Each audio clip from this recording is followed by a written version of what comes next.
오늘 성경 말씀은 신약 성경 베드로전서 2장입니다. 베드로전서 2장 4절에서 8절까지의 말씀을 제가 봉독하도록 하겠습니다. 베드로전서 2장 4절에서 8절입니다. 사람에게는 버림바가 되었으나 하나님께는 택하심을 입은 보배로운 산돌이신 예수께 나아가 너희도 산돌같이 신령한 집으로 세워지고 예수 그리스도로 말미암아 하나님이 기쁘게 받으실 신령한 제사를 드릴 거룩한 제사장이 될지니라. 성경에 기록되었을 때 보라 내가 택한 보배로운 모퉁이 돌을 시온에 두노니 그를 믿는 자는 부끄러움을 당하지 아니하리라 하였으니 그러므로 믿는 너희에게는 보배이나 믿지 아니하는 자들에게는 건축자들이 버린 그 돌이 모퉁이의 머릿돌이 되고 또한 부딪히는 돌과 걸려 넘어지게 하는 바위가 되었다 하였느니라. 그들이 말씀을 순종하지 아니함으로 넘어지나니 이는 그들을 이렇게 정하신 것이라. 아멘. 지난주가 맥추감사주일이었고 그 전주에 기억하실지 모르겠지만 이 같은 베드로전서 2장 1절부터 3절까지의 내용을 살폈습니다. 그때 제가 연이어서 하겠다고 미리 말씀을 드렸습니다. 사실 1절부터 12절까지가 하나의 큰 문단인데 한 번에 다루기는 너무 내용이 방대해서 제가 조금 이렇게 쪼개었습니다. 그래서 1절부터 3절까지 내용과 같은 맥락이라고 생각하시면 되는데 아마 1절에 3절이 무슨 내용인지 잘 모르시겠다 하시는 분이 있으실 것입니다. 순전하고 신령한 젖을 사모하라 라는 내용이었고, 순전하고 신령한 젖을 사모한다는 것이 말씀에 혹은 복음에 집중하는 삶이라는 내용이었습니다. 그 맥락과 이어진다고 생각하시면 되겠습니다. 오늘 본문에서 아마 제일 유명한 단어를 들라 그러면 산돌입니다. 산돌이라고 보통 이렇게 붙여서 말하는데 사실 하나님 형용사고 하나님 명사니까 산돌 떨어져서 이런 게 맞거든요.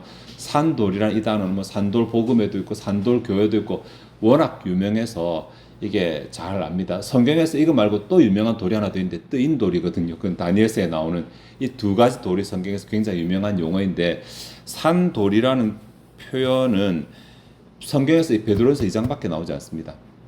굉장히 좀 희소한 단어임에도 불구하고 사람들이 참 유명하고 또 유명한데도 불구하고 사실은 그 의미를 정확하게는 또 알지 못하는 그런 좀 독특한 단어입니다. 우리가 살필 것인데, 문자적으로는 살아있는 돌이거든요. 살아있는 돌, 뭐 생명을 주는 돌도 아니고 살아있는 돌, 살게 하는 돌 아니고 살아있는 돌인데, 이 산돌이라는 단어에 집중하려고 의미를 찾으러 가면 문맥을 봐야 되는데, 오늘 제가 봉독했던 4절에서 8절까지 보면 사실 돌 이야기가 계속 나옵니다. 산돌뿐만이 아니라 모든 절에 돌 이야기가 다 나오는데 4절과 5절에 산돌 이야기 나오죠. 6절에 모퉁이 돌 이야기 나오죠. 7절에 건축자의 버린 돌 이야기 나오고 모퉁이의 머리 돌 이야기 나오고 8절에 부딪히는 돌 이야기 나오고 걸려 넘어지게 하는 바위 나오고, 그래서 사실 리도스와 페트라가 다른 단어이긴 하지만 어쨌든 돌 이야기가 모든 절마다 다 나옵니다. 그 중에 하나가 산돌인데, 근데 이렇게 돌이 여러 개가 나오는데 결국은 이제 어쨌든 예수님을 지칭한다라는 것은 알 것이잖아요. 예수님을 지칭한다라는 것을 대충 짐작을 할 것인데, 예수님을 왜 산돌로 표현하고 뭐 모퉁이 돌로 표현하고 건축자의 버린 돌로 왜 이렇게 다양하게 표현했을까? 일단은 이제 은유적인 표현인데, 예수님을 돌이라고 표현했다라고 하는 것은 예수님과 어떤 특징을 공유한다라는 것이거든요. 기능적 특징입니다. 그 다음에 살아있다, 아니면 모퉁이의 머리다, 아니면 건축자의 버림이다, 이렇게 수식을 한다는 것은 예수님의 특성을 공유한다라는 것입니다. 예. 그래서 예수님의 특성, 예수님의 기능, 이 두 가지가 산돌 안에 들어있습니다. 살아있다는 것은 예수님의 특성, 돌이라는 것은 예수님의 기능을 은유적으로 표현한 말이다. 산돌의 이제 기능, 특성과 기능, 이것 조금 살피려고 하니까 사실 본문에서는 크게 두 가지로, 산돌 자체는 이게 가타부타 가치관을 나눌 만한 그런 내용이 없는데, 이후에 나타나는 내용들에는 가치관을 부여할 만한 특성들이 나타납니다. 두 가지 부류로 나타나거든요. 하나는 모퉁이 돌, 모퉁이의 머릿돌이라는 표현입니다. 다른 하나는 부딪히는 돌과 걸려 넘어지게 하는 바위라는 것입니다. 딱 보더라도 뭔가 하나는 부정적이죠. 부딪히는 돌, 걸려 넘어지게 하는 바위. 모퉁이 돌, 모퉁이의 머릿돌은 신자를 대상으로, 믿는 자들을 대상으로 예수님이 어떤 기능을 하시는지, 그분은 신자들에게 모퉁이 돌이 되시며 모퉁이의 머릿돌이 되십니다. 그러면 걸려 넘어지는 바위나 부딪히는 돌은 믿지 않는 자들에게 예수님이 그 기능을 하십니다. 똑같은 돌인데 하나는 뭔가 이론적으로 기능을 하고 다른 하나는 뭔가 반대 방향으로 기능을 하고 이렇게 달라지는 것입니다. 그게 살아있는 돌이기 때문에 지금도 여전히 그 기능을 하십니다. 자, 여기까지 딱 설명하면 깔끔하게 다 끝납니다. 깔끔하게 다 끝나는데 예수님에 대한 이야기인가 라고 생각하시면 사실은 본문은 예수님에 대한 이야기가 아니고 우리들에 대한 이야기거든요. 그것을 알 수 있는 증거가 뭐냐면 4절과 5절에 우리가 별 의미 없이 읽었지만 4절에 나오는 산돌하고 5절에 나오는 산돌이 다르다는 것입니다. 결정적으로 뭐가 다르냐면 4절은 단수고 5절은 복수예요. 한글 성경을 5절에 보시면 너희도 산 돌같이 신령한 집으로 세워지고 라고 말했지만 산 돌같이 한글 성경 딱 보면 산돌처럼이니까 4절에 산돌 이야기 나왔으니까 4절에 산돌은 예수님이니까 예수님처럼 이라는 말이잖아요. 너희도 예수님처럼 이렇게 받아들이기 쉽겠지만 사실은 복수기 때문에 너희도 예수님들처럼 말이 안 되잖아요. 네. 산돌처럼 산돌같이가 아니라 산돌로서입니다. 너희들도 산돌들로서 혹은 너희들도 산돌이니까 산돌답게 이런 말입니다. 그게 산돌이 너희들, 우리를 말하는 거예요.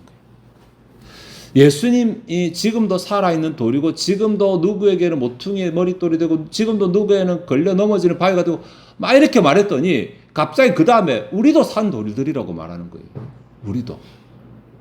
우리도 살아있어서 뭔가 기능을 한다고 그렇게 말합니다. 네. 여기 핵심이 5절인데 어쨌든 이 뭐 거룩한 제사장이 될지니라까지 5절에 기록해놨는데 안타깝게도 5절이 번역이 정말 잘못된 절이거든요. 한글 성경을 핵심만 보면 너희도 산돌같이 거룩한 제사장이 될지니라 이렇게 딱 되잖아요. 그렇죠. 앞에 있고 뒤에 있고 가운데 뭐한 것처럼 이런 거 다 빼면 핵심적인 내용은 너희도 제사장이 될지니라. 근데 너희도 산돌같이 산돌이 너희니까 산돌들 같은 너희도 산돌들로서 거룩한 제사장이 될지니라. 이렇게 앞뒤 핵심적인 말만 딱 빼면 말할 수 있는데 문제는 이 두 구절이 다 번역이 잘못돼. 두 부분이 다 번역이 잘못돼. 아까 내가 산돌 이야기는 말씀드렸죠. 이거 예수님을 말하는 것이 아니라 우리를 말하는 것이라고. 그 다음에 제사장이 될지니라, 거룩한 제사장이 될지니라 라고 했지만 원문 보면 될지니라 없어요. 네, 될지니라 없어요. 그럼 거룩한 제사장 어쩌라고? 될지 수로가 없는데 어떡하라고? 거룩한 제사장을 따라서 거룩한 제사장을 위해서 거룩한 수로가 없기 때문에 문장이 안 됩니다. 수로는 엉뚱한 데 있으니까. 네. 그리고 될지니라라는 말은 이게 될 것이라는 말인지 되어라는 말인지 불분명하죠. 뭔가 우리에게 뭔가 하라는 말처럼 들리잖아요. 명령처럼 들리잖아요. 근데 사실은 이 5절에는 어떠한 명령어도 없어요. 그래서 일단 5절 한번 직역을 해보겠습니다. 5절을 직역을 하면 또한 그들도 사실 그들이지만 의미는 너희 자신도거든요. 또한 너희 자신들도 산 돌들처럼 살아있는 돌들로서 예수 그리스도를 통하여 하나님께 연락될 만한 영적인 제사를 드리는 거룩한 제사장직을 위하여 영적인 집으로 세워지고 있다. 전혀 다른 내용 아니에요? 네. 수로는 영적인 집으로 세워지고 있다. 이게 수로예요. 너희도 산 돌들로서 영적인 집으로 세워지고 있다. 그러니까 거룩한 제사장이 되라는 말도 아니고 사실 여기 말하는 이 제사장으로 번역한 단어도 제사장 아니에요. 제사장 일하는 것, 내용을 말하는 거지. 제사장직을 말하는 거지. 제사장 말 아니에요. 너희들도 이 어쨌든 제사장직을 수행하기 위해서 필요한 영적인 집으로 세워지고 있다. 현재 수동태니까 세워지고 있다. 그러면 명령이 아니라 약속이에요. 4절에 예수님 이 산도리신 예수님께 우리가 어떻게 나아가는 이야기 나오고, 그리고 너희 자신들도 그 거룩한 영적인 집으로 세워지고 있는 중이다라고 이렇게 말합니다. 내용이 좀 복잡해 죄송합니다. 어려운 내용들이라서 이게 베드로서 어려워요. 여기 세워지고 있다. 이게 거룩한 영적인 집, 신령한 집이라고 한글을 번역했지만 사실 신령하다는 말은 우리는 좀 뭔가 영험하다 이렇게 받아들이잖아요. 뉘앙스가 그렇진 않아요. 여기서 단순히 영적인, 육과 반대되는 영적인 집, 영적인 집, 교회를 말하거든요. 교회로 세워지고 있다는데, 이게 영적인 집으로 세워지고 있다는 집이라는 단어가 2번이 나와요. 한글 성경에는 안 나오는데 세워진다라는 이 단어가 오이코도메오라는 단어, 그러니까 집이 헬라어로 오이코스거든요. 오이코스. 그 영적인 집 할 때 오이코스가 한 번 쓰이고, 오이코스 세워지고 있다 안에 또 오이코도메오가 또 한 번 쓰이고 2번이 쓰이고 있어요. 그러니까 도메오라는 단어가 이미 세운다라는 말이기 때문에 영적인 집으로 세운다라고 말이 되거든요. 근데 그대로 지역하면 영적인 집으로 집을 세운다, 세워지고 있다 이렇게 해놨다고. 왜 이 단어를 썼냐면 이게 그냥 짓는다하고 집을 짓는다가 내용이 다르기 때문에. 그냥 짓는다는 것은 하나를 쌓아 나갈 때 그냥 도메오라는 단어를 쓰거든요. 근데 쌓아 나가는 것이 아니라 모든 이 부품들을 다 조립해서 결과물로 완성시킬 때는 오이코도메오를 씁니다. 이게 뭐냐면 교회잖아요. 교회 안에서 아까 예수님이 머릿돌이 되셨잖아요. 예수님이 머릿돌이 되셨고 그 다음에 우리 각자도 도리 역할들을 다 하는 거예요. 옛날에 집을 돌로 지었으니까. 그러니까 돌들 역할을 하는데 이 돌들을 각자 자기 자리에서 자기 위치에 놓이고 또 자기 크게 맞고 깎고 때로는 더하고 이렇게 해서 결국은 하나님의 교회 하나를 만들어낸다는 겁니다.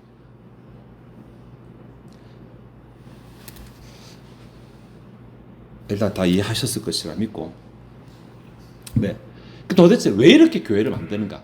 왜 예수 그리스도를 머릿돌 기준으로 해서 왜 이렇게 우리 각자가 다 해서 교회를 만드냐면 여기 5절에 하나님이 기쁘시게 받으실 신령한 제사를 드리기 위해서라고 말해요. 하나님께서 기쁘게 받으시는 신령한 제사를 드리는 사실은 제사장직이 수행되도록 하기 위해서인데 어쨌든 이 신령한 제사를 드리도록 하기 위해서. 이게 도대체 무슨 말일까? 근데 우리가 이제 하나님을 노예처럼 하나님을 경배하고 섬기고 이런 모습일까? 그렇지는 않습니다. 이게 기쁘게 받으신다는 이 표현은 사실은 성경에서 2가지를 다 담고 있어요. 하나님이 기뻐하신다라는 것, 다른 하나는 하나님이 응답하신다는 것. 2가지를 다 담고 있어요. 네. 하나님이 우리를 기쁘게 받으시면 반드시 기뻐하는 것으로 끝나지 않고 그에 대한 보상을 내려주십니다. 우리가 왕을 아련하잖아요. 왕이 나를 기뻐하면 반드시 왕은 내게 대해서 선물을 줍니다. 그 단어예요. 그러니까 하나님께서 내 기도를 기뻐하셨다, 하나님께서 내 찬양을 기뻐하셨다 그러면 와 하나님 와 잘했다 박수친 정도가 아니라 하나님이 거기에 대해서 내게 응당한 보상을 내려주시는 것이 포함됩니다. 그러니까 교회를 통해서 교회에서 내가 하나님께 예배하고 혹은 하나님께 경배하고 내가 뭔가를 했을 때 이 교회에서 드려지는 예배든 경배든 뭔가가 하나님께 연락이 되고 하나님께로부터 응답이 내리는 그러한 기능이 수행되도록 하기 위해서 예수 그리스도와 우리가 다 하나의 교회로 세워지고 있다고 말하고 있습니다. 유적지 가면 돌들이 파괴된 곳들 많이 있거든요. 터키 가면 정말 많습니다. 네. 그게 제자리에 있으면 집이지만 무너지는 순간 폐허잖아요. 돌이 바뀌지 않아도 위치만 딱 바뀌었을 뿐인데 이렇게 쌓였다가 탁 넘어졌을 뿐인데 그때부터 기능을 하지 못하잖아요. 네. 다른 말로 돌의 재료를 쫙 다 모아놨다고 해서 그 집이 되진 않잖아요. 기능이 살지 않잖아요. 이게 자기 자리에 놓여야 되고 그 위에 놓여야 되고 다 각자 제자리에 가야지 그때서 비로 집의 역할을 하게 되거든요. 예수님이 모퉁이의 머릿돌이 되셨어요. 예수님이 교회의 기초가 되시고 기준이 되시고, 모퉁이의 머릿돌이라는 말은 기초와 기준이라는 말이거든요. 예수님이 교회의 기초가 되셨고 예수님이 교회의 기준이 되셨어요. 항상 모퉁이 머릿돌은, 우리는 지금 뭐 땅을 파고 집을 짓지만 이스라엘은 그렇게 하지 않았어요. 근동에서는 땅을 평평하게 한 다음에 머릿돌을 딱 두면 거기부터 동서남북을 따져가지고 이쪽으로 몇 발의 두 번째 돌, 저쪽으로 몇 발의 세 번째 돌, 이쪽 네 번째, 이렇게 해서 하면 사각형이 되고 그 사이를 돌로 쌓아서 담을 만들어서 집을 짓는 방식이었거든요. 그러니까 머릿돌이 출발점이에요. 집 짓는 출발점. 네. 그러면 예수님이 출발점이고 예수님을 바라보면서 어떤 방향으로 어느 만큼 가서 자기 자리에 놓이는 것이 우리들인 거예요. 그렇게 됐을 때 그 교회가 하나님을 기쁘시게 하는 교회가 됩니다. 그러면 하나님을 기쁘시게 하는 교회, 이거 어떻게 하는 것이 하나님을 기쁘시게 하는 교회인가? 본문 가운데 찾아봐야죠. 4절에 보시면 4절, 사람에게는 버림바가 되었으나 하나님께는 택하심을 입은 보배로운 산도르신 예수께 나아가. 번역 정말 아쉽습니다. 나아가라는 말인지, 우리 한글서는 딱 보면 4절에는 나아가라, 5절에는 거룩한 제사장이 되라, 이렇게 명령처럼 보이잖아요. 그 절대로 아니고 4절은 현재 분사니까 나아가면서 5절에 영적인 집으로 세워지고 있다. 우리가 예수께 나아가면서 영적인 집으로 세워지고 있다. 이 말은 영적인 집으로 세워지는 그 방법이 예수께 나아가는 것이라는 것입니다. 언제 우리가 영적인 집으로 교회로 세워지냐? 예수께 나아갈 때. 예수께 나아가면서. 예수께 나아간다는 게 또 무슨 말인가? 네. 프로셀코마이는 뭐뭐를 목표를 향해서, 뭐 대상을 향해서 가까이 간다는 말이니까 예수님을 딱 목표로 정해놓고 가까이 나아간다는 말인데, 기도를 집중적으로 한다는 말인가, 예배를 많이 드린다는 말인가? 본문에서는 그렇지 않습니다. 우리 지금 지지난주와 문맥으로 연결된다 그랬잖아요. 그러니까 지난주 복음에 혹은 말씀에 집착하는 삶, 성화의 삶을 살아야 된다는 것인데, 본문도 비슷한 말을 합니다. 이게 예수님께 가까워진다는 말이 도대체 무엇이죠? 구체적인 기준이 본문에 두 가지가 나오는데, 하나는 믿음입니다. 6절에 그를 믿는 자, 7절 믿는 너희에게. 이 믿는다라는 이 단어는 신뢰한다, 의지한다, 의탁한다, 이런 뜻이거든요. 그러니까 예수님, 우리의 기초가 되시고 우리의 기준이 되시는 예수님을 신뢰하거나 아니면 그분을 의지하거나, 이런, 네, 그분 앞에 을이 되겠다는 말이죠. 그분이 저기가 기준이라 그러면 그걸로 가야 되는 것이고, 여기를 기준 삼으면 이쪽으로 가야 되는 것이고, 이렇게 하는 삶이 예수님께 가까이 나아가는 삶입니다. 이해되시죠? 좀 적극적인 방법. 두 번째 기준은 7절에서 찾을 수 있는데, 이제 반대급부거든요. 건축자들이 버린 돌이라는 표현, 버리다라, 이 단어가 사실 거절한다라는 말이거든요. 혹은 무시한다라는 말입니다. 이거 불신자에게 해당되는 말이니까 반대로 하면 우리는 그렇게 하지 않으면 된다는 것이죠. 예수님을 거절하거나 예수님을 무시하지 않으면 되는 것입니다. 다시, 예수님께 가까이 나아간다는 것이 적극적일 때는 예수님을 기준으로 삼는 그 기준을 신뢰한다는 말이잖아요. 신뢰한다. 다음 소극적인 의미로는 불신자들이 하는 것처럼, 예수님을 버린 자들이 하는 것처럼 예수님을 거절하거나 예수님을 무시하지 않는 것입니다. 이것이 예수님 가까이 나아가는 삶입니다. 네. 그러니까 성경 오늘 몇 장 읽고 몇 장 읽고 몇 장 읽고, 이것이 예수님께 가까이 나가는 삶이 아니라, 성경 읽어야죠. 당연히 읽어야죠. 근데 내가 성경 몇 장 읽었다고 내가 예수님께 나가는 삶을 사는 것이 아니라 결국은 내 삶의 문제, 내 가치관의 문제, 내 가치관에서 예수님을 무시하지 않는, 예수님을 무시하지 않는, 이렇게 딱 말하면 또 선명하지 않은 게, 조금 더 말하면 예수님을 무시한다는 것은 결국은 자기 가치관을 우선시한다는 것이거든요. 내가 기초가 되고 내가 기준이 된다는 것입니다. 예수님을 거절하고 무시한다는 거. 왜 우리도 신앙생활 하면서 내 욕심하고 하나님 말씀하고 부딪힐 때 많잖아요. 욕심이라고 하니까 여러분 잘 이해가 안 되는 건데, 게으를 때 있잖아요. 게으를 때 자고 싶다. 이것도 욕심이잖아요. 욕구잖아요. 자고 싶다. 예배 가야 되는데 안 가고 놀러 가고 싶다. 욕구잖아요. 다 욕구잖아요. 뭔가 하나님이 이렇게 해야 되는 것을 말했을 때 해야 하는 것이 아니라 하고 싶다, 하기 싫다라는 마음하고 두 개가 싸우게 될 때, 그때 세상 사람들은 가차없이 해야 한다를 버리고 하고 싶다를 선택한다는 것입니다. 그렇게 선택하지 않는 것이 예수님을 목표로 예수님께 가까이 나아가는 삶입니다. 같은 말이에요. 신뢰하거나 의지한다는 말이나 아니면 이렇게 한다는 말, 같은 말입니다. 결국은. 네. 그러니 내가 입술이 거룩하고 내 삶이 어떻게 거룩한 척하고 사람들한테 모습, 이거는 얼마든지 만들어낼 수 있는 모습이고, 실제로 내 안에서 어떤 일이 일어나고 있는지를 봐야 돼.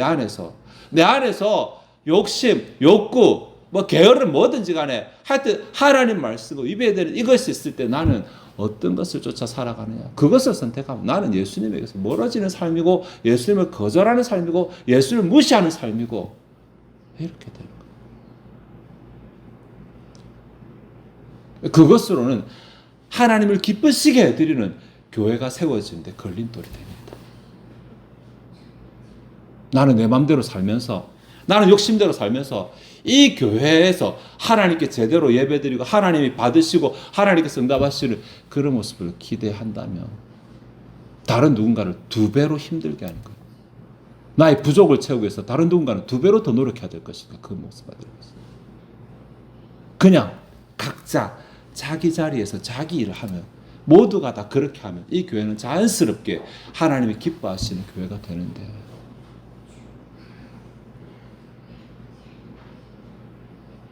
그렇잖아요. 여러분, 외국 사람들이 한국에 와서 굉장히 놀라는 게 카페 문화잖아요. 그리고 커피 시켜놓고 자리 지키려고 우리 뭐 놔두고 갑니까? 핸드폰 놔두고 가잖아요. 외국에서 있을 수 없는 일입니다. 절대로 있을 수 없는 일. 외국에서는 내 손에 있는 것도 내 것이 아닌데 세상에 핸드폰을 테이블에 두고 커피를 가지러 가요. 갔다 오면 없습니다. 100%. 그 기부하는 거거든요. 근데 우리는, 그러니까 물론 요즘 아니지만 모두가 다 그냥 같은 가치관을 가지고 있으니까 누구도 안 건드리잖아요. 국가적으로. 이게 되는데 만약에 누군가가 이 틈을 이용해서 그걸 허물어 버리기 시작하는 순간 우리도 문화가 바뀔 거예요. 뉴스가 몇 번만 나면, 테이블에 둔 핸드폰을 누가 가져갔다 뉴스가 몇 번만 나면 여러분도 아마 태도가 바뀌어서 핸드폰 안 둘 것입니다. 무너지는 것은 순식간입니다. 기준이 무너지는 것은. 네. 저희 고신대학교 다닐 때 저 도서관 자주 갔으니까 도서관에 가면 제가 몇 번 자랑한 적이 있는데, 방학을 한 2, 3개월 하잖아요. 방학하기 전에 막 기말고사 치잖아요. 기말고사 치면 애들이 막 공부하다가 막 볼펜 이런 거 막 책상에 놔두고 그냥 잊어버리고 가거든요. 시험 치고. 개학할 때까지 그 자리 그대로 있습니다. 3개월이 지나도 그대로 있어요. 고신대학교 자랑이었거든요. 요즘엔 아닙니다. 요즘에는 노트북도 탭도 지가 조심해야 돼요. 그냥 이렇게 나는 좀 편하자 라고 하잖아요. 무너지는 거 순식간입니다. 왜? 너희들도 산돌같이 할 때는 복수를 쓰다가 영적인 집은 단수로 쓰냐면 이 모든 게 합쳐져야지 하나가 되기 때문에, 하나의 집이 세워지기 때문에, 모든 게 합쳐져야지 제대로 하나님을 기쁘시게 해드리는 교회가 만들어지기 때문에 그래요. 말씀을 좀 정리하도록 하겠습니다. 지난주처럼 복음에 혹은 말씀에 집중하는 성화의 삶, 이거 살아가는 것이 신령하고 순전하고 신령한 자를 사모하는 삶이라고 말했는데, 오늘 거기서 한 걸음 더 나아가서 우리가 어떻게 하면 하나님을 기쁘시게 해드리고 하나님의 응답을 받아 누리는 이런 실제적인 복을, 실제적인 신앙의 재미를 누리며 살아갈 수 있을까라고 했을 때, 그것은 예수님을 기준, 내가 기준, 내 기초, 내 욕구가 아니라 예수님의 기준, 예수님의 기초를 따라서 교회를 만들어.